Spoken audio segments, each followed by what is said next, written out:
खेसारी लाल यादव चले छठ घाट पर दौरा लेकर और उनका सुपर डुपर हिट मूवी बोल राधा बोल। तो इसकी जानकारी मैं आप लोगों को देता हूं। सबसे पहले जो चैनल पर नया है चैनल को सब्सक्राइब कीजिए। तो मैं बता देना चाहता हूं बोल राधा बोल मूवी हमार स्वाभिमान दोनों एक ही डेट को यानी 28 तारीख को रिलीज हुआ।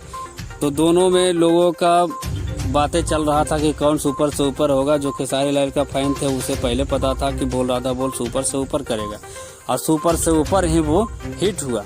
तो मैं बता दूं खेसारी लाल यादव का 5 सॉन्ग छठ पूजा का, सिर्फ छठ पूजा का सॉन्ग ट्रेंडिंग में चल रहा है। छठ पूजा का सॉन्ग जो है सीजनली सॉन्ग होता है, जो सब दिन का सॉन्ग होता है वो नहीं ट्रेंड करता। मात्र 5 दिनों के लिए जो सॉन्ग बनाया गया था वो सॉन्ग जो है कि नारियल सॉन्ग यूट्यूब पर ट्रेंडिंग नंबर 1 पर चल रहा था।